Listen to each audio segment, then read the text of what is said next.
I play a lot of Pokemon ROM hacks, but Sterling Silver is a different animal. This is a difficulty hack of Pokemon Soul Silver made by AJ, offering a carefully curated experience with a juiced up roster of Pokemon, trainers, and even some newer generation moves. This hack also offers some built-in restrictions, removing EVs, weather, entry hazards, choice items, and almost every setup move from the player. Needless to say, Sterling Silver is very challenging. It's like the demon love child of Vintage White and Emerald Kaizo. With all that being said, this game has fallen under a bit of scrutiny from YouTube commenters. Some detest the type and stat changes, while others believe that Sterling Silver is unfair, going as far as saying that while the game is not as hard as Run and Bun, the AI is programmed with a certain degree of randomness, as the creator didn't like how Nuzlockers could just perfectly manipulate the AI in order to win every battle. Was this true? Was AJ really smoking crack?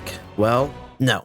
It's just regular Gen 4 AI. But pretend I didn't say that for narrative reasons. Anywho, I'll be doing this run with hardcore Nuzlocke rules, so no items in battle, level caps for each gym leader, catching the first encounter on every route, you know the drill. All three starters in Sterling Silver are heavily buffed. Meganium is a grass psychic type with filter, Feraligatr is a water dark type who can have either intimidate or battle armor, and Typhlosion is a fire ground type with flash fire. All of them are good, however, I roll with Cyndaquil for the speed, typing, fire immunity, and excellent matchup into the Elite Four. Typhlosion has by far the highest stat benchmark of the starters, so if you don't feel like resetting or manipulating for viable IVs, I'd recommend taking one of the other two. I get started with a Rattata on Route 29. Man, what the fuck? Okay, attempt 2. This is the run Shirley, and Starly is not a bad place to start. This guy evolves into a flying fighting type Staraptor, which can definitely pop off with the right stats. Unfortunately, mine has a calm nature and below average speed, which kinda sucks, but it does get some later usage. I pick up Onix on Route 46, who almost kills my entire team, but it eventually gets in the ball. Cherry Grove City is my next stop, where I fish up Goldeen, which will turn into a motor drive Ceasus in the not so distant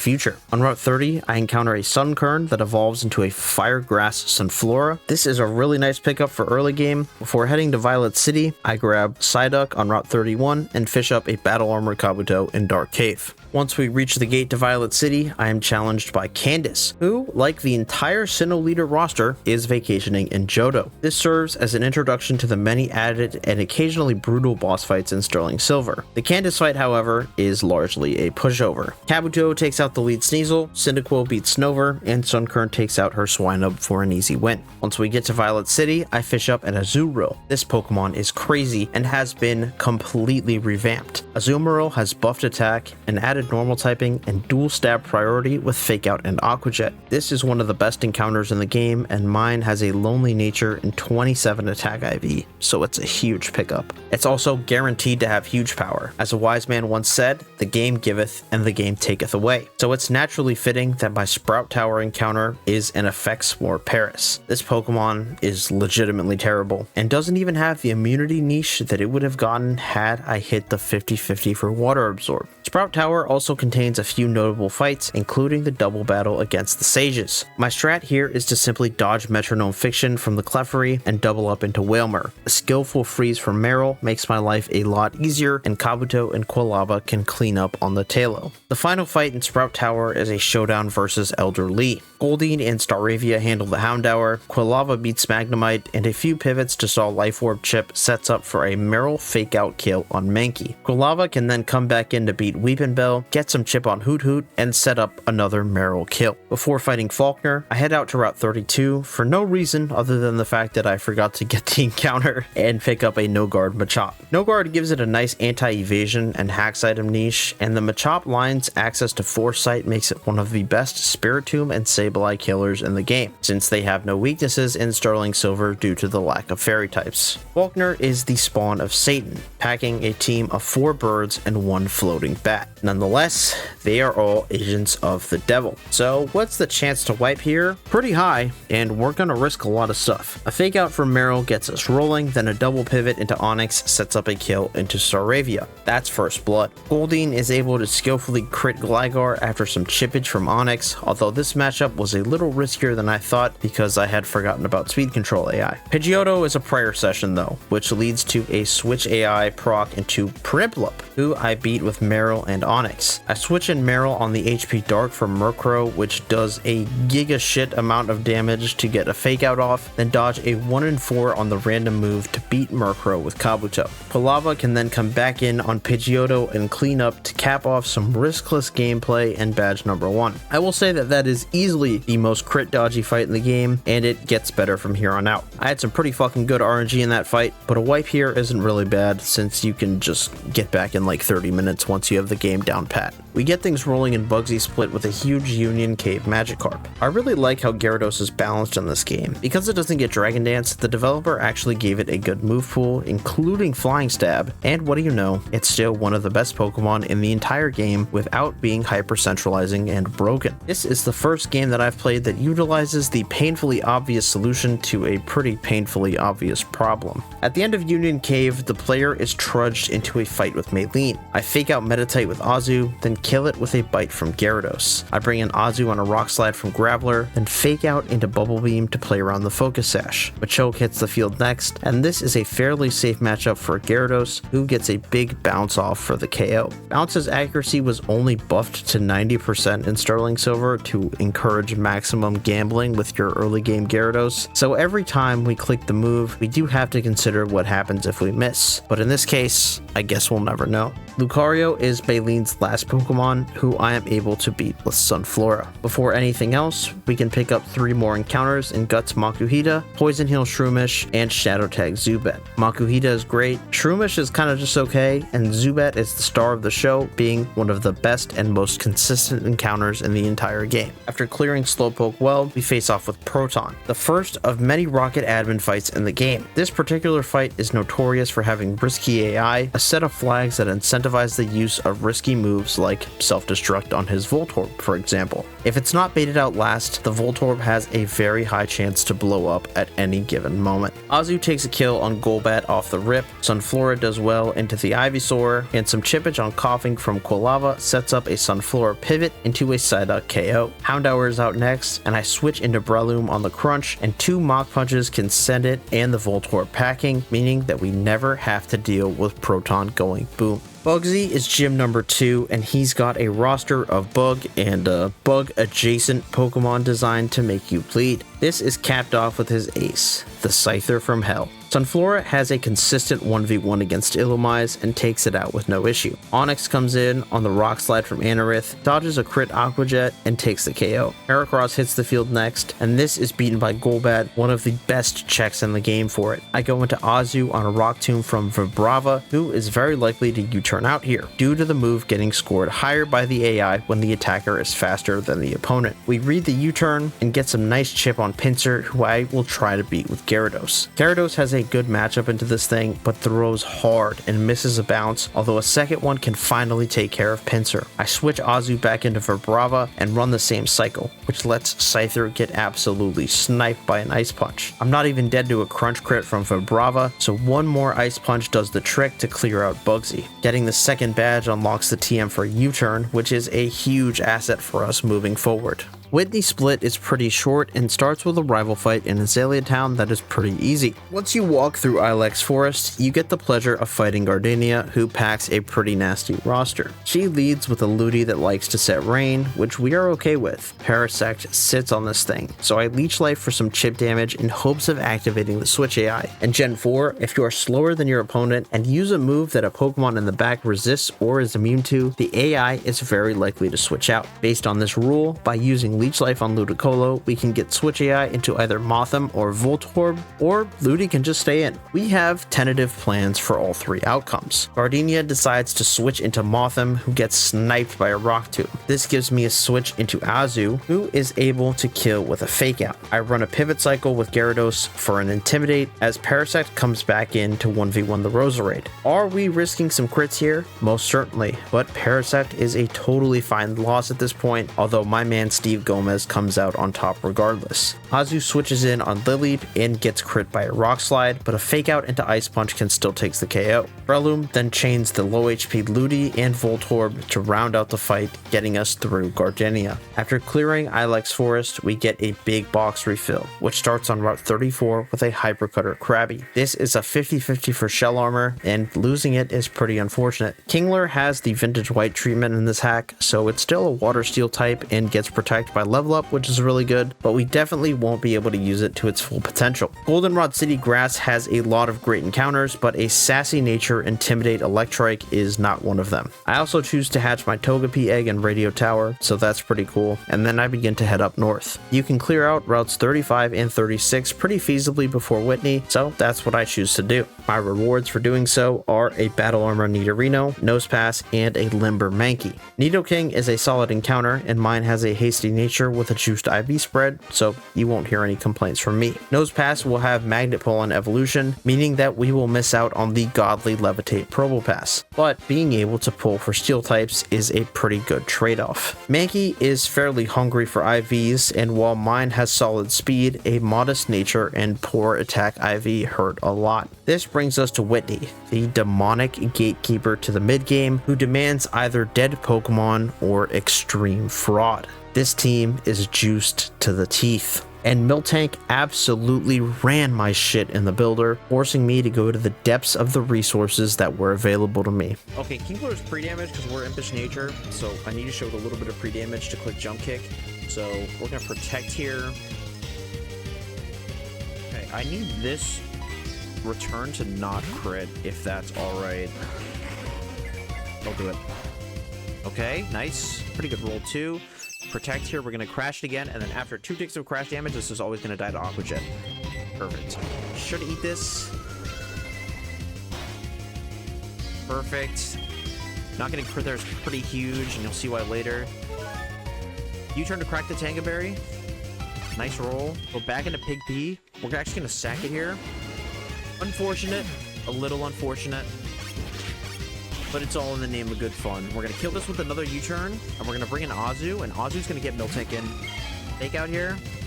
Get some nice chip damage. I'm going to have to pray for no boost, I'm not going to lie. Okay, nice. No boost. Burn here is really nice. We're going to fling the Flame Orb. Get that burn chip on. That also protects us. Okay, we do get crit. Hard Primeape now. We have Limber, so we can't get paralyzed. Okay, we're brick breaking away, baby. Rest in fucking piss, Miltank. The safest thing for me to do right now is to Ice Punch Togekiss and just fucking sack Primeape. Modest Primeape, I would tell you that it's been a pleasure. But that's lying. That damage doesn't really matter. Rest in piss, buddy. Alright, that will get us the Ice Punch range. It would be very nice of this HP flying to not crit. Thank you. Now, because I have to break the sash. Freeze here would be insane, but that ain't happening. Alright. Don't boost. Nice. Okay, we're gonna cut here. Get plenty of HP back. We're gonna get a fake out from Ambipom, and I'm gonna try and beat this with Kingler. Is my plan. So we're gonna Rock Tomb this thing down. Don't crit me, please. Thank you. Goes without saying, but burn there was a little disastrous. Not the safest thing in the entire world. Okay. Burn there's a little unfortunate. But we were definitely playing into it. Okay, so we are faster than this thing. And the cool thing is that because the AI doesn't see multi-hit moves, we should be baiting Aerial Ace. Deal with any of this bullshit. Why would you Fire Punch there? I have many questions. We just kill this with Pluck and win. 2 deaths to Whitney is okay, especially when it's Big P and modest Primeape. Overall, things went pretty well, and being out of this split means that we have a run.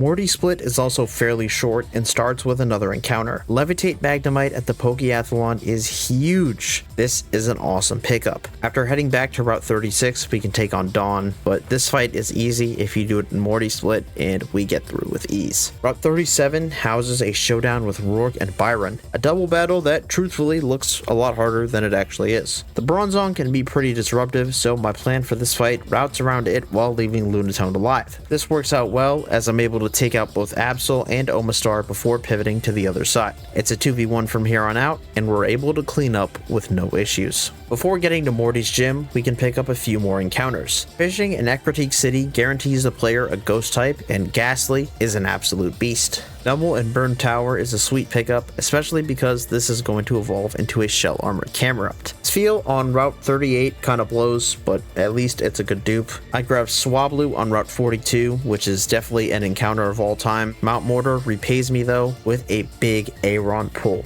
This is another 50-50 for battle armor that I missed, but Rockhead Aggron is also awesome and an equally good Elite Four contender, so there's no objections here. The Burn Tower rival fight is another pushover, and the real pre-Morty boss is Medium Georgina, who packs a Giga buffed Sableye. I'm able to use the Foresight Machoke technology to set up a Hari Blast, which sends this thing into the Shadow Realm. Just insane Foresight value here. Morty is another souped up team, this time packing Permanent Sun, which you could easily not notice if you can't read the bolded all capital letters on the master sheet. Not sure why I felt the need to say that. The main problems here are Chlorophyll Tangrowth and Rotom Heat, both of which are monsters in the sun. We have some really good stuff to make this fight very manageable. The main way to enable the Morty cheese is to PP stall Drifblim out of Shadow Balls, which I do with Haunter and Togetic. Once it's out, Drifblim can only use U-turn on my Haunter, which lets me take kills on Hypno, Ninetales, and Gengar since Drifblim just gets baited back in. I'm also able to chip Rotom and pivot through Azumarill into Camerupt. I do get knowledge checked here a little bit since the AI is not guaranteed to Volt Switch on Azu and instead signal beams into Camerupt. U-turn and Volt Switch AI has a ton of quirks, and that was a lesson learned. Because of the confusion damage, I have to go back to Azu, who is able to just kill with Fake Out. This brings in Tangrowth, and I hard switch in Chlorophyll Sunflora, probably the best answer in the game to it, who just outspeeds and one-shots. Once Tangrowth goes down, Drifblim cannot touch Haunter, and it's GG's Morty.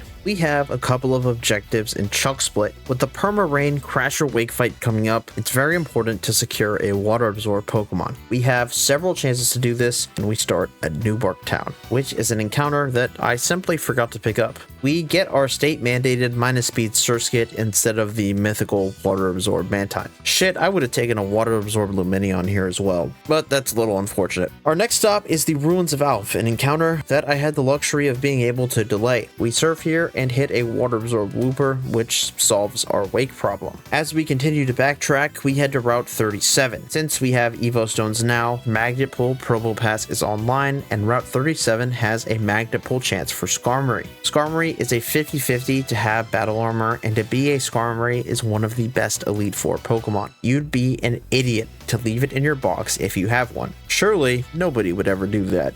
Olivine City fishing is the next thing on the to-do list, and we really want Pikachu here since it evolves into an electric ground type Raichu with a ton of good utility options. Instead, we grab our state-mandated Staryu. But you know what? I love this little guy, and you'll see why later. On Route 39, we roll a Snubbull, which does not have Intimidate. This can only mean one thing.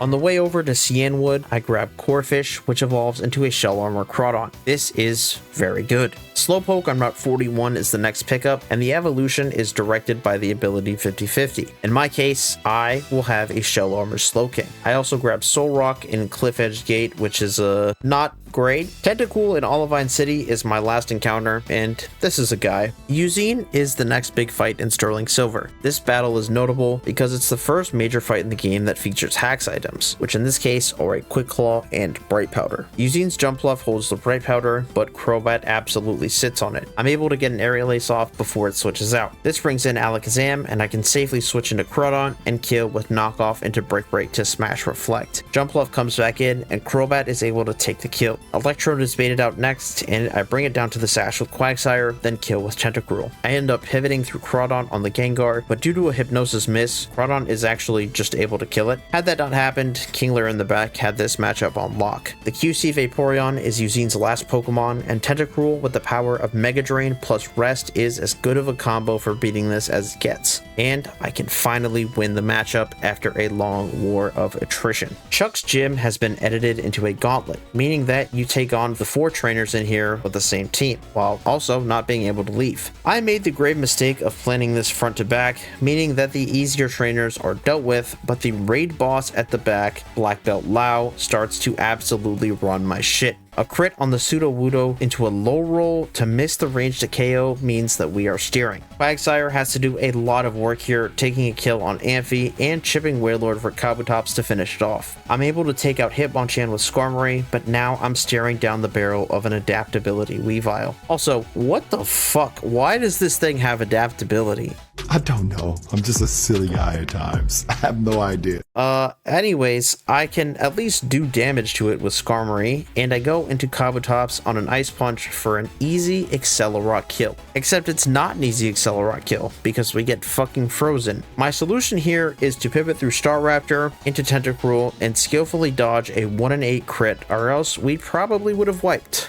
Nice. I really fucked up not planning this from Lao backwards, and that mistake almost cost me an otherwise really good run. And we're not even at the main event yet. It's Chuck time. I fake out Chuck's Staraptor with a Azumarill, then switch into my own Staraptor to bypass the Intimidate. Chuck's Raptor is minus speed nature, so mine outspeeds and takes the KO. I U-turn on the Evire for a little bit of chippage to set up a Typhlosion kill, then use Golduck to beat Poliwrath. Armaldo is in next, and we run the pivot cycle here, using the synergy between Steelix and Crobat to pivot in and out to gradually chip with U-turn until Armaldo dies. A kill with U-turn lets me get a Azumarill in, fake out Blaziken to break the Sash, then Aqua Jet twice to kill Blaziken and Dugtrio for a pretty clean win, which definitely felt good after a near disaster in the gauntlet.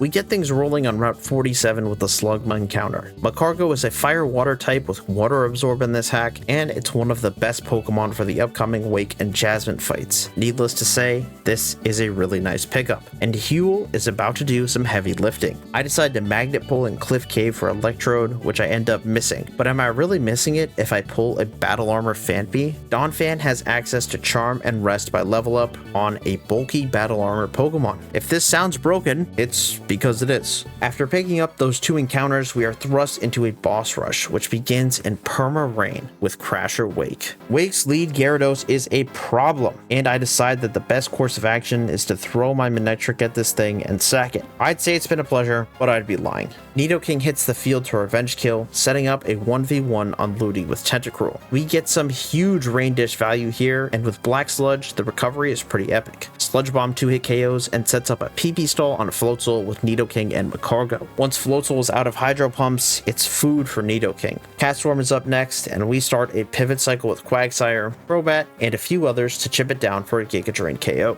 Crobat also takes Toxicroak with a Fly and U-turns out on Scizor to set up a 1v1 with Magcargo to score a basically deathless victory. At the Safari Zone gate, Giovanni awaits, with his kind of ridiculous team that looks kind of horrifying. We have some really good guys for this fight, so let's get into it. Nidoking is food for Typhlosion, which also baits Earthquake for a free switch into Levitate Magneton, who beats the Rhyperior safely. Garchomp hits the field, and I bring in Toddfan, who is able to completely invalidate this thing and get some huge Ice Shard value. I switch in Crobat on the Egg Bomb from Exeggutor, U-turn out, pivot through Crawdon, and U-turn out again for the KO. This lets me get Azu in for free, who absolutely shreks Deoxys with Fake Out into Aqua Jet. Spiritomb gets beaten by Azu with the assistance of a skillful Waterfall Flinch, although the full HP Crawdon in the back could have easily finished the job, and that's Giovanni. There's a small break and 2 more encounters before Jasmine. Houndoom on Route 48 is a sweet pickup with Flash Fire. It's basically a Diet Typhlosion with Sucker Punch. Grimer in the Safari Zone is sweet because it actually gets in the wall and evolves into a Alolan Muck.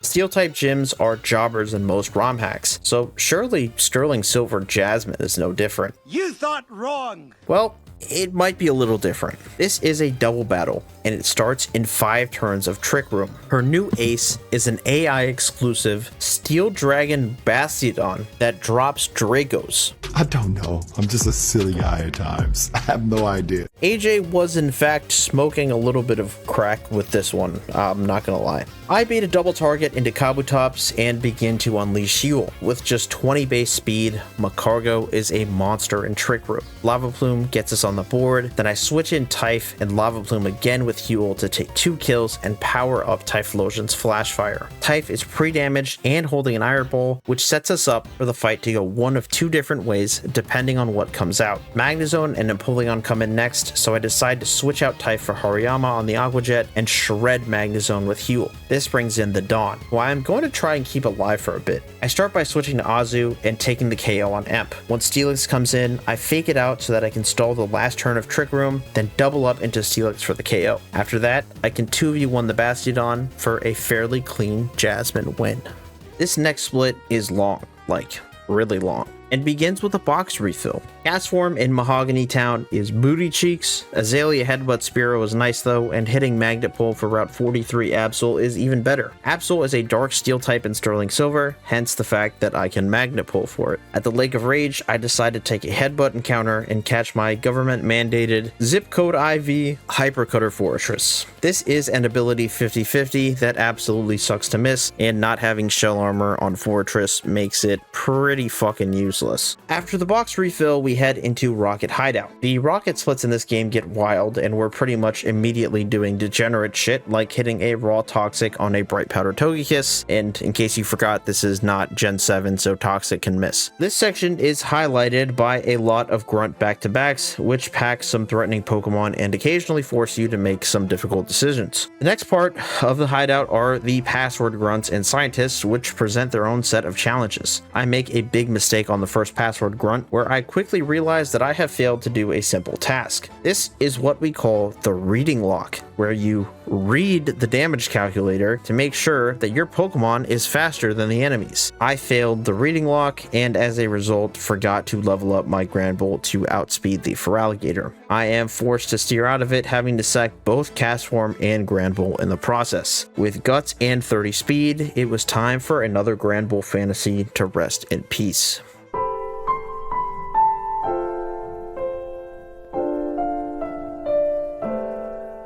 Scientist Mitch is another infamous dickhead in here, but at the very least, Typhlosion is insane for this fight, being able to chain Metagross and Kingler. There's another Draco dropping Bastiodon in this battle that I get the displeasure of stalling out, and his last one is a Bright Powder Tropius, which I can beat somewhat safely with Skarmory. I decided to do a couple things before finishing up Rocket Hideout. This starts with a trip to Mount Mortar to fight Black Belt Kyo for the Tyrogue egg. I hatch the egg at the Grand Terminal, or Central Terminal, or whatever the fuck it's called, and it will evolve into a Reckless Hitmonlee. We were one ability 50-50 away from the return of Pogli, but like I said, the game giveth and the game taketh away. I then decide to take my talents to the optional Fantina fight, which is split locked but rewards the player with the TM for Will-O-Wisp. Fake out into Mach Punch from Hitmonlee takes out the Glalie. I PP stall the Gallade with Gengar and Absol, then Dark Pulse into Shadow Ball to kill with Gengar and not proc Switch AI. Umbreon comes in next, and this thing just gets blasted by Machamp. Mismagius is the next victim, and I run a Pivot Cycle with Absol and Crobat to break the Sash, which sets up Absol to chain both it and the Shadow Tag Bennett. Lastly, Lantern gets Pivot Cycled until it's in range for Crobat to KO, and that's a super free Fantina.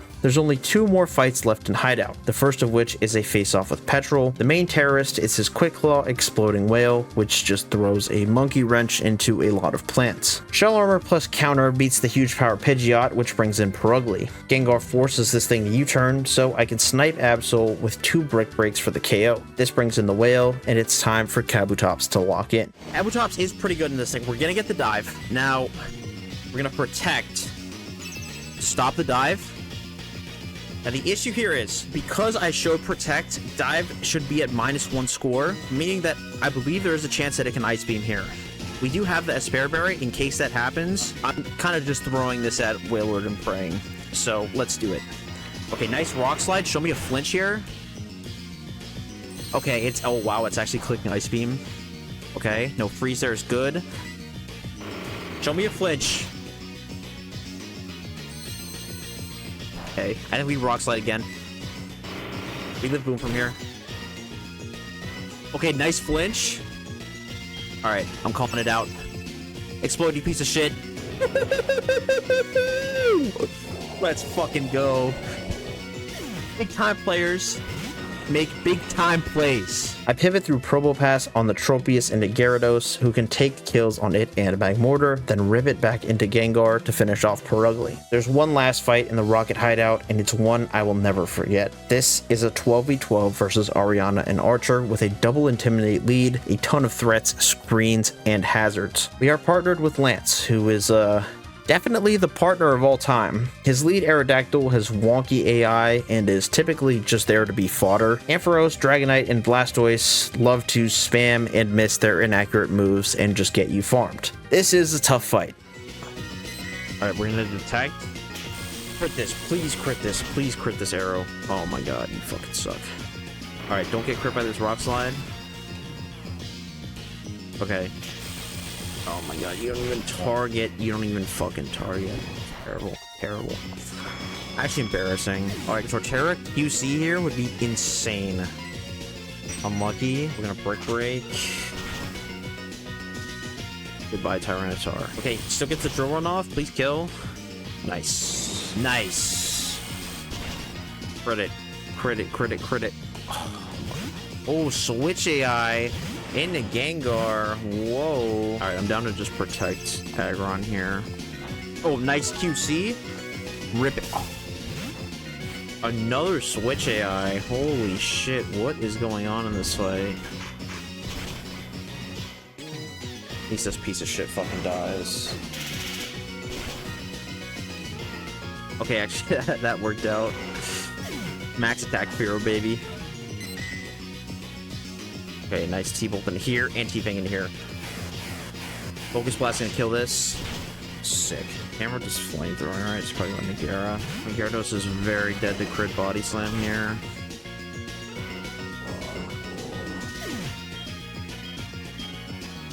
Oh, nice, just goes for knockoff anyways. Sick. This feels like an Agreasy angle. Come on, take the shot on this Honchkrow. Thank you. Getting superpower here. Fuck it. Fuck it, hard Gyarados.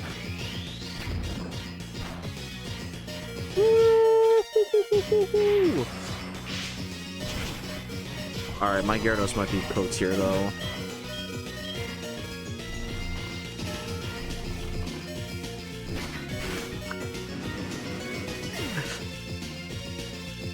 Oh, it's kind of a rough loss. I had nothing else that could take that superpower.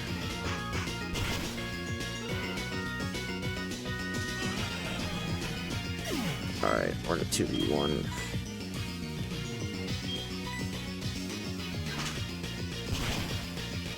Should be free from here.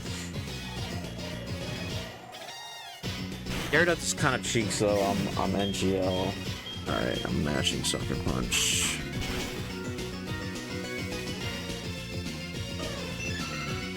One death on the 12v12 is okay, but losing Gyarados here is rough. Obviously, I could have sacked something else to that Honchkrow switch in, and honestly, I kind of just threw my Gyarados out there, completely forgetting that I was fully dead to a double target. Tag battles like this are kind of hard to navigate for that reason. There's just a lot you have to think about. Everything else in this fight was crucial at later points in the run. It's not to say that they're better than Gyarados, but I don't win without each and every one of those other Pokemon. It was a tough decision to make. At the very least, we get some relief from the Pryce fight. This is a perma-hail double battle that's typically quite hard, but Magnezone totally unlocks it. Magnet Bomb ignores Pryce's evasion and deals big, super effective damage to 4 of his 6 Pokemon. Magnezone's Levitate lets it wall out Mamoswine, and the Electric Stab lets it hit Stormy. This fight basically comes down to me baiting into one slot and attacking with Magnezone in the other. Kingler is awesome here since its 4 times ice resistance is a gift from God. I also have an Aggron in the back with Protect just in case Kingler gets crit a few too many times or frozen, and after clearing out basically the entire team, we 2v1 Frostlass for a super clean win and badge number 7.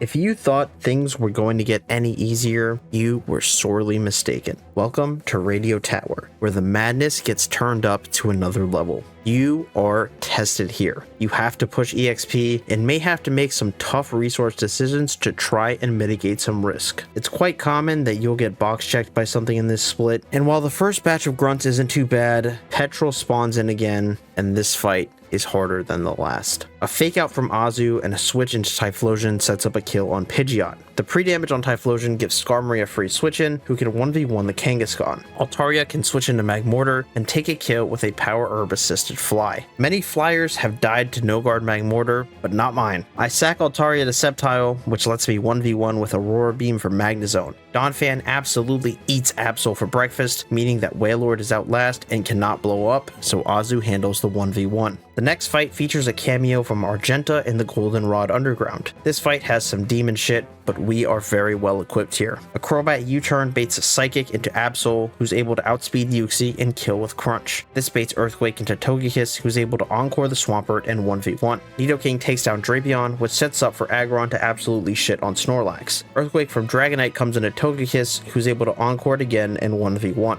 Having a fast Togekiss is a gift from God, since this D-Knight has a King's Rock, which makes it super demon. In this section, there's also a rival fight, and it's probably the only rival fight that isn't a complete jobber, so I'll go over it. Slow Volt Switch from Probopass and a Sucker Punch from Absol kills Gengar. I switch into Staraptor on the Feraligatr and kill with Close Combat. I go back into Absol to kill Alakazam, then run a Pivot Cycle on Weavile with Probopass and Crobat for a U-turn KO. Crobat loses to Magnezone, and then the rival's Magnezone loses to Camerupt to round out a clean fight. The grunts in the back half of Radio Tower are definitely a step up, posing a threat with some really nasty stuff. Grunt 12 is an absolute problem, especially his ace, a Quick Claw Aggron. Azumarill beats the lead Solrock, which gives me a free switch and a safe KO with Typhlosion. Donphan shuts down the Aggron, and a pivot sequence into Slow Volt Switch from Probopass sets up a Gengar kill on Weezing, and I'm able to use Taunt plus Shadow Punch plus Shadow Ball to safely kill the Wob in the back. Run 13 is more of the same, with Pre-Sleep Crawdaunt taking care of the Rotom, Crobat killing Poliwrath, then U-turning on Espeon, which set up a Houndoom Sucker Punch KO. Donphan is able to deal with Focus Band Golem, and lastly, Aggron beats Dragonite. The final grunt in Radio Tower is Grunt 15, and this guy is absolutely evil. His team is rounded out by a Bright Powder Slowbro that is straight from hell, not to mention the No Guard Machamp, Dragon Dancing Gyarados, and Intimidate Tyranitar. I U-turn the Tyranitar and go into Kabutops to bypass Intimidate and take the KO.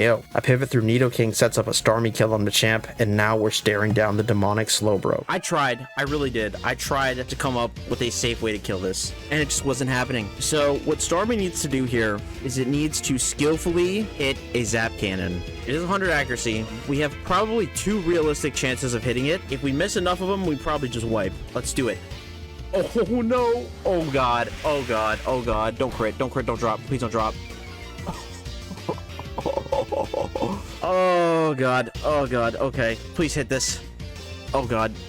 Oh god! Don't do it again! Don't do it again! Please. Okay, fuck this. I'm recovering. He's not nasty plotting. Okay. Crit. Alright, I'm recovering again. Fuck it. Okay, now he's nasty plotting. Alright, now this is scary. Starmie, please hit this. Yes! Oh my god. Oh my god. Starmie, you're the fucking GOAT. You're the fucking GOAT. Holy fuck. Oh my god. Oh my fucking god. Oh god. Crawdaunt is then able to handle the Gyarados to get us to the final set of admins. Proton is the first of the 3 final admin fights. Slowking beats the Crobat, which sets up for a Raptor kill on Venusaur. I U-turn into Crawdaunt to kill Hypno, then beat Infernape with Donphan. Suicune is out next, and I use Azu to 1v1, which sets up a clean matchup for Camerupt into Electrode. Ariana is up next, so let's get back to work. Golduck outspeeds and kills Flygon with Ice Beam, Skarmory 1v1s and shits on Honchkrow, baiting a Heat Wave from Entei into Typhlosion. Typh can blast it with Earth Power, then chain Metagross. Absol is able to Sucker Punch this Magius, and I pivot through Tentacruel into Typhlosion to take another kill on Evire to round out the fight. Last but not least is Archer, who's the hardest of the admins in my opinion. Let's see what Past Jude had to say about this fight. We got a big ass camel. Shell armor, baby. It's gonna hit us, but we're gonna hit it back just a little bit harder.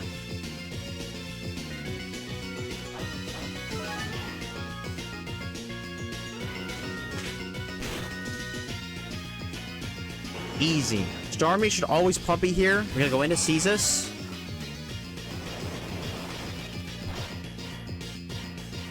Perfect. Okay, we're gonna Aqua Jet because we need to break the sash. And unfortunately, Caesar is going to have to die here. Some 07s in the chat, and we are going to Sucky Punch away.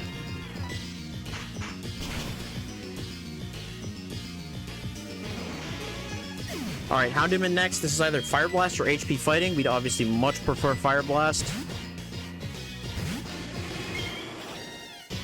Okay, HP Fighting. Don't crit, please. Outspeed and Earth Power for the KO. Alright, at 128 and a 173, I believe this is always Earthquake. We are going to go hard Crobat. We're going to U-turn. And bait Ice Punch into Absol. If this Ice Punch crits, it's bad. Don't do it. Okay, nice. That's probably truck dodged. Strength coming in hot. Perfect. We're gonna get Raikou in here now.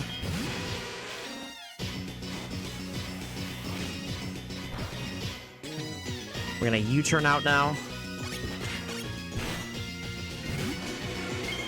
On the T-Bolts. And we are going to power some Earth, baby. And Muck is gonna kill this with a Shadow Punch and a Shadow Sneak. This has a Colbur Berry. Oh my god, bro. Missed the Focus Blast. Can't say I really cared. That's all I gotta say.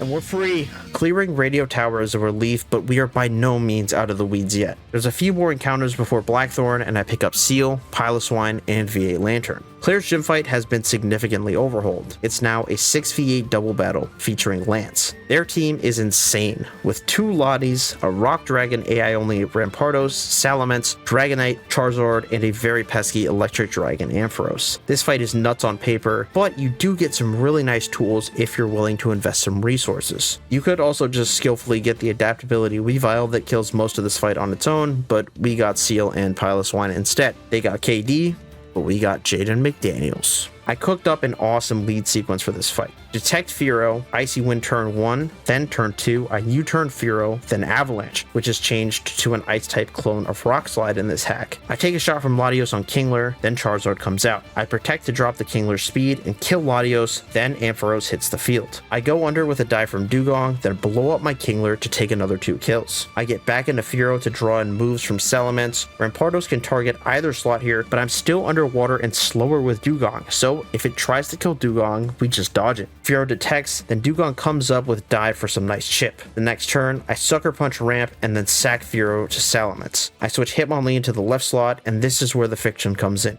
Hitmonlee can live here, Hitmonlee can die here, but what can't happen is for this Rampardos to roll a random move Stone Edge and miss. This is, of course, exactly what happens. The Fearow death lets me go back into Dugong, who kills Rampardos with Aqua Jet after a fake out on the Salamence. Kingdra comes in next, and this is where not taking damage on Hitmonlee can fuck us. This Kingdra does not see any kills, and can therefore target either slot. I have to detect with Lee here, and if this Kingdra attacks my Dugong and it crits, we probably just wipe. By the mercy of the Lord Jesus Christ, it just attacks my Hitmonlee. I'm able to take speed control back with Icy Wind and take 2 kills the next turn. Then Dragonite gets 2v1'd to round out the fight without even pulling our full team out. They underestimated the power of Plot Armor and Dugeezus. There's a few more encounters before the next round of mandatory content, so I get to work. In the Dragon's Den, I pick up a Pupitar, which will evolve into a Battle Armor Tyranitar. Magnet Pull in Whirl Islands lands me a Mawile, which is guaranteed to have huge power in this hack, so it's actually pretty good. I then decide to clear Route 47, which isn't always optimal, but I did need stuff like the Life Orb and Giga Drain TM for my Elite Four. I am rewarded for doing so with a pretty cracked Shelgon. In the Whirl Islands, there's a mandatory face-off with Riley. Some will tell you that this is just a poorly designed fight that you can roll with your level advantage. However, sentient human beings understand that this is actually a fairly difficult battle. Here's why.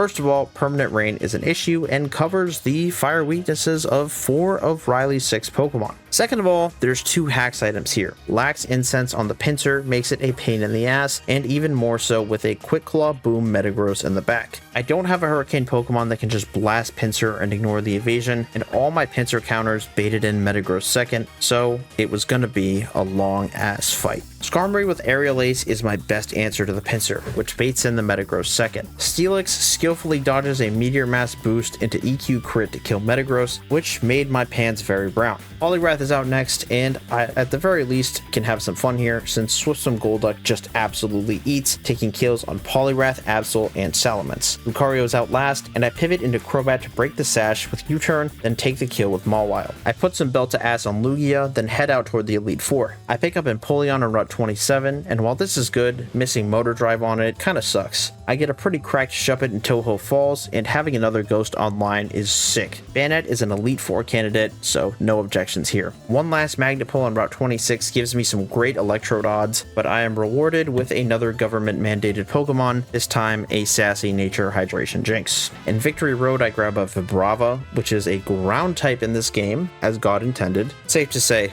it's Jude approved. There's still quite a few fights before the Elite Four, and Victory Road has 3 more daunting mandatory fights, headlined by 6v15 back-to-back-to-back with 3 of Sinnoh's finest trainers. I U-turn out on the Crobat to set up a Banette kill, then rip it into Absol to take out Drifblim. Hariyama's out next, who gets melted by a Crobat Brave Bird, and Empoleon can come in on an Ice Beam from Wailord and kill with Grass Knot, and Blissey literally cannot hit Absol, so I can just mash buttons on it until it dies. That's Cheryl down. Marley is up next, and her lead Ninjask is Crobat fodder. I U-turn on the Electrode into Typhlosion, who takes the kill. Flygon comes in to beat Arcanine, Absol takes out Weavile, and Empoleon takes on Crobat. It's free eats. Buck is the final member of the trio, and his lead Shuckle is definitely the Pokemon of all time, who is taunted by Crobat, then killed by Absol. Banette is able to break through Dusknoir with a Shadow Force. I pivot cycle Umbreon with Absol and Crobat. Typhlosion kills Torkoal, then Claydol being out last can't boom and gets walled out pretty hard by Absol, who's able to kill it and free us from the gauntlet.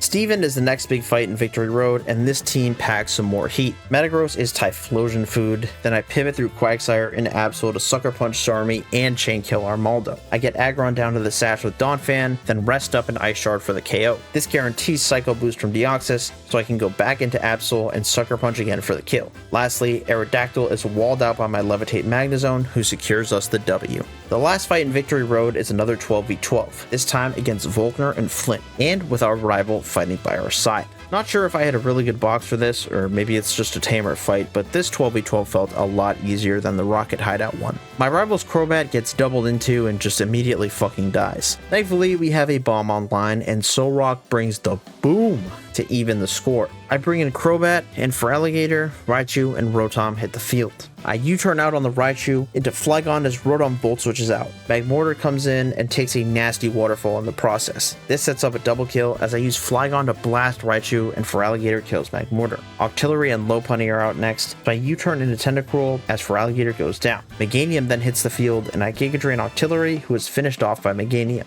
Luxray comes out, and I take the opportunity to go back into Flygon on the Volt Tackle as Lopunny U-turns out. I then kill Luxray before Drifblim kills Meganium. Weavile comes in next, and this is 2 free kills for us. Both Rotoms come out next, and a double up into Mo takes the kill as we 2v1 the other side to finish up the fight. Grass has been added to the Indigo Plateau, so we're able to get one last encounter, and it's far from a disappointment. This is basically vintage White Sceptile, and yes, it has Technician and Dual Chop. This is epic, and probably the most Mickey Mouse undeserved encounter I have gotten this entire run. Before the Elite Four, I decided to run 2 optional fights for some key items, the first of which is a 6v8 versus Candace and Maylene with Permanent Hail. Beating this fight gives you the leftovers, an item that I was going to need for the Elite Four. The idea for this fight is simple. Keep Hitmontop alive and attack down Candace's side, then 2v1's Maylene's side. I beat into Kabutops, U-turn out, then finish off Abomasnow with Nidoking, who's able to take kills on Glacier Feliciana and Cloister as I pivot in the other slot. I sack Kabutops to Articuno to guarantee a safe switch in for Mawile on Hitmonlee and take the KO on Articuno.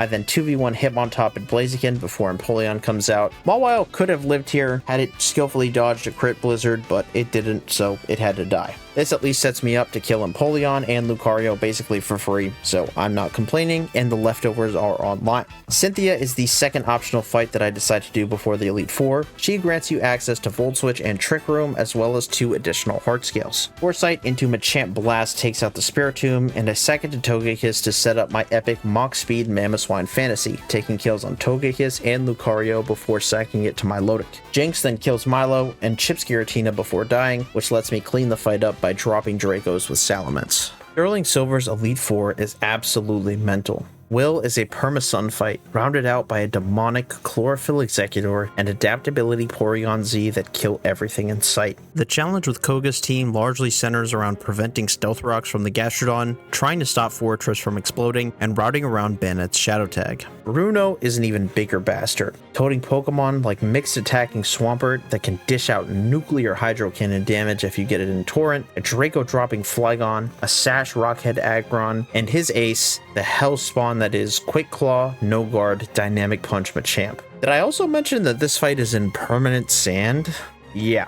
Karen had some threats as well, like a Bright Powder Vileplume, Guts Ursaring, Coverage Demon Gyarados, and a damn near unkillable Sableye. Red is a comically difficult fight, leading with a Dialga. He also has a Moltres, Gut Slacking, King's Rock Jolteon, and a fucking Mewtwo just to make it extra demon. I saw this and my brain broke. Well, temporarily at least. But I'm no quitter. So I got in the lab with the finest scientists in the land, and a week later, we had a plan. Huge shouts out to runners N and SMV for helping me out with the cook. Here's the team. Typhlosion was step 1, being insane into Will and Koga with its absolutely nuclear stab damage. Azumarill was on the team for its normal typing and massive fake out chip damage. Sceptile also offered fake out support, but with absolutely biblical grass and dragon stab to boot, plus an incredible speed tier. Gengar was my ghost type, and with Levitate the immunities were invaluable. Crobat was team member number 5, being a fast, bulky pivot with some great utility options. And last but not least,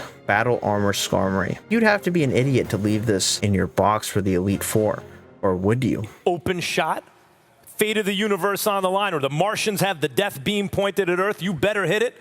I want Dawn fan. Hell yeah, brother.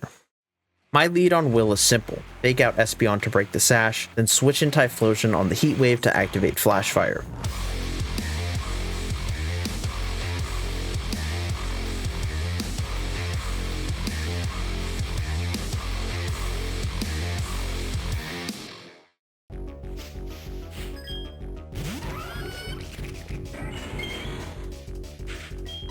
Alright. Fake out Seppi Blast. Fake out is completely unnecessary here. Alright. Next is the Batsman. Here's what we're gonna do. This is either Cross Poison or Brave Bird. So we're gonna go hard into Donphan. This is gonna look jank as fuck, but it is completely safe.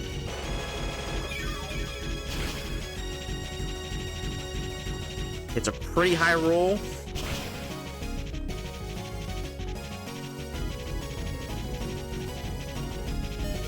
Like I said, okay, now it's Fori. And you may be sitting here like, oh fuck, it's a random move on Fori. This is terrible. It's actually not terrible. It's not terrible at all. And here's why. The Fori sees 2 kills, both with Flash Cannon and Energy Ball. This means that it cannot boom. It also means that we can just go hard type and profit. Flamethrower this thing.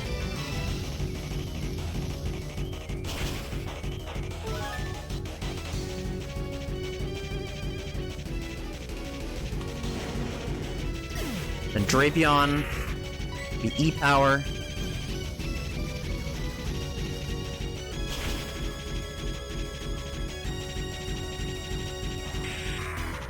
Okay, Ninjask is in next.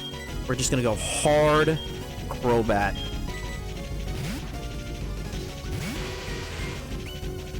CC's okay. Alright, this Ninjask has 2 double teams and 1 Swords Dance. We got Black Sludge, 4x resists both of its attacking moves, we will simply mash Haze. And we will do that until it is out of both double teams and sword stances. It is out of all of its setup moves. We are going to aerial ace it down to the sash, and obviously we needed to run it out of the double teams to make sure that we can U-turn out. And then we're going to go into Type Flow to kill Bandit. Type Blast.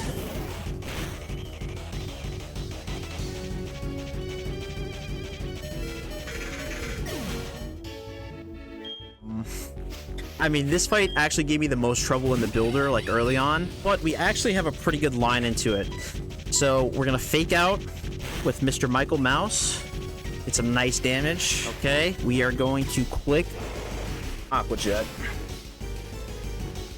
Perfect. Machamp coming in here. This is always Dynamic Punch. We're gonna count these. All right, that's one. Now we're gonna go back into Azu on the Shadow Punch. It's genuinely insane that Michael Mouse is on the same table as Love Disc. Yeah, it kind of is. We just keep running the cycle. I'm just going slow so I don't fuck anything up. That is Dynamic Punch number 2. 5 minutes later. The Aqua Jet to kill this thing. And what do you know? Machamp is free. Rip it into Batiman. On the superpower. I have a power herb. It is completely unnecessary, but I am doing it anyways. We're gonna U-turn here. Its aggron is scary. It's scary, guys. Got recoil moves out the ass. It's got Rocket. It's got a sash. It's got head smash AI. But you know what doesn't care? The Mickey monster. Do you want to see a physical attacker just get completely invalidated? Watch this. What's Head Smash AI? Head Smash AI. So basically how Head Smash AI works is that in Gen 4, Head Smash can never get the +4 score that normal killing moves get. But it also, like, depending on certain conditions, can get on, like, basically +1 score because of things like Rockhead and stuff like that. So in certain situations, it can kind of be random, and it's kind of tricky to play around if you, like, aren't familiar with it, and it can fuck some lines up. With Swampert out, we are now always dead to Hydro Cannon. This was the big thing that I was fucking up positioning for in this fight, and we needed to get the Hydro Cannon out so that we could go into Sceptile here.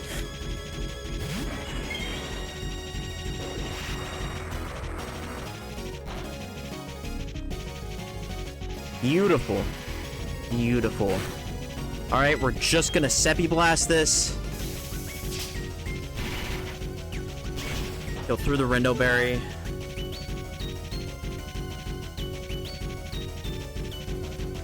Awesome. And now, with an expert build, we just dual chop Flygon.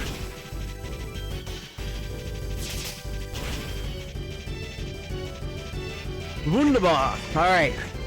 That was actually a fucking free-ass fight. Karen, let us dance.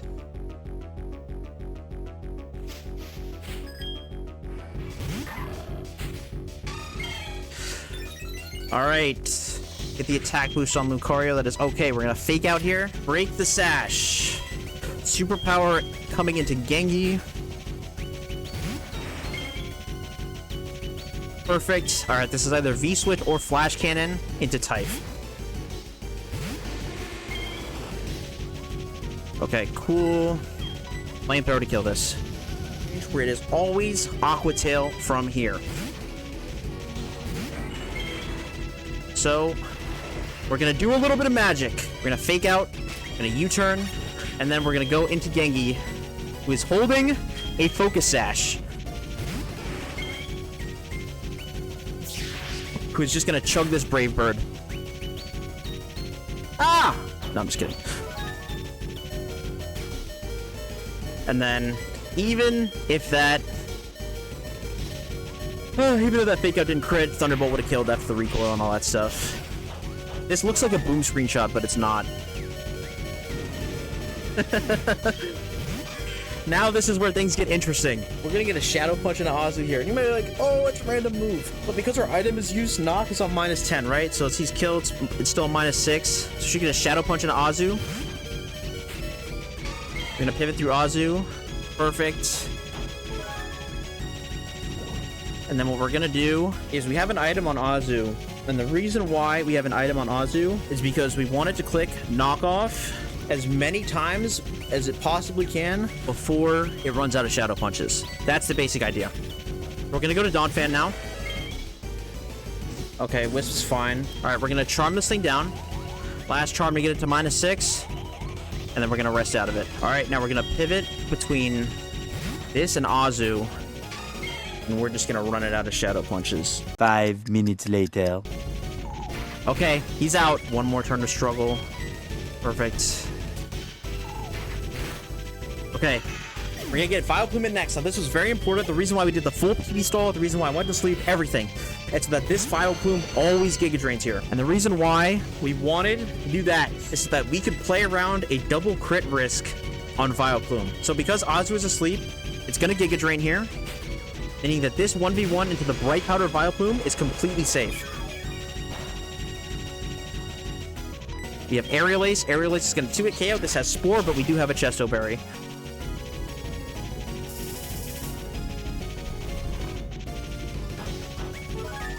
Perfect. All right, we're almost there. We're almost there. One more PP stall. 5 minutes later. Should be the last Dragon Rush. And then one turn of struggle. Perfect. Okay. We're at good HP for Ursaring. This is perfect. Ursaring is going to EQ me here. We're going to wake up and chip it. Or cross chop. That's totally fine. Yeah, because of crit AI. But the important thing about sustaining Donphan HP was that what we wanted to do was to never be dead to crunch from Ursaring if it EQ'd us. And the reason why we wanted to do that is because we wanted to always be able to hard switch into Gengar here.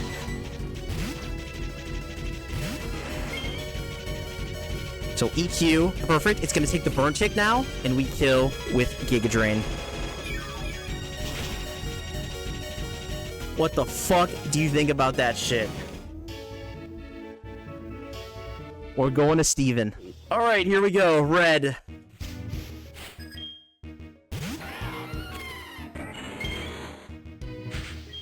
All right, we are simply just going to DPS Dialga with this pre-damage. We will simply die.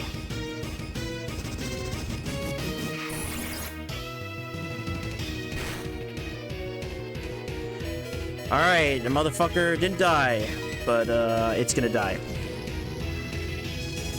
07 to the GOAT, the most Mickey Indigo Plateau encounter on the planet. Now we are going to revenge kill with Typhlosion. E-Belt Earth Power does the trick. Didn't even let it get some chippage on the way out? Dude, because I don't want to crit that dual chop. It's bad. Alright, now we get the Mankind. And, unfortunately, I have to PP stall this. Okay, here we go. In the Gengar. Alrighty. And we're gonna stall this out of Shadow Punches. 5 minutes later. He's out. Into Gengar. We click Bearish Song. We burn one turn by simply clicking Shadow Ball. Now we trick the room. Go into Michael Mouse. Show me that Mewtwo, baby. Oh, hell yeah, brother. Fake the out. Insane crit. Doesn't matter. Master and Trick Room. Fake out and return. Always killed. The best part is, last turn of Trick Room, baby. Fuck this piece of shit ass Jolteon. Suck my fucking cock.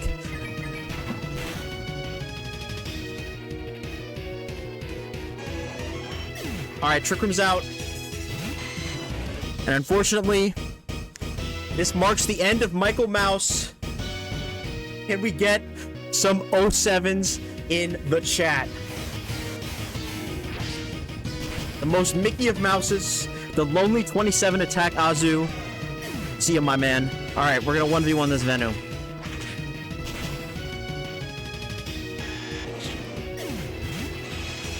We're gonna U-turn.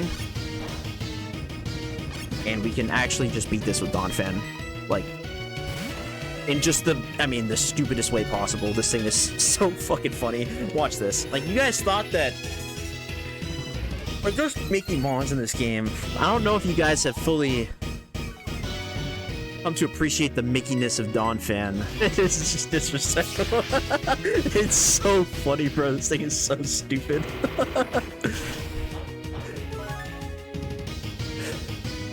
Your man cosplay with food. Look at it. It's just like, it's pathetic. It's pathetic.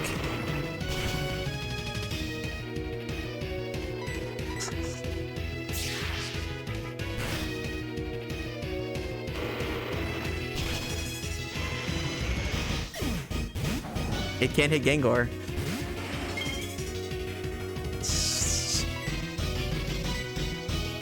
And that's it, baby. We beat Emerald Kaizo. Motherfuckers. Oh my god. It's just those Donphan images. That's something I pay for. We did it, Joe! Let's fucking go. This concludes my run of Sterling Silver. I really like this game. It's very challenging and super rewarding, and gives you kind of just the right amount of unga bunga without totally compromising the balance. I mentioned Vintage White in the intro, and this game has similar vibes, but with more, let's say, modern polish. I'd absolutely recommend Sterling Silver if you're looking for a challenge. It's got a great community and a ton of resources that can help you out. This is up there as far as games that I've played. I'd give this like a solid 9.3 out of 10.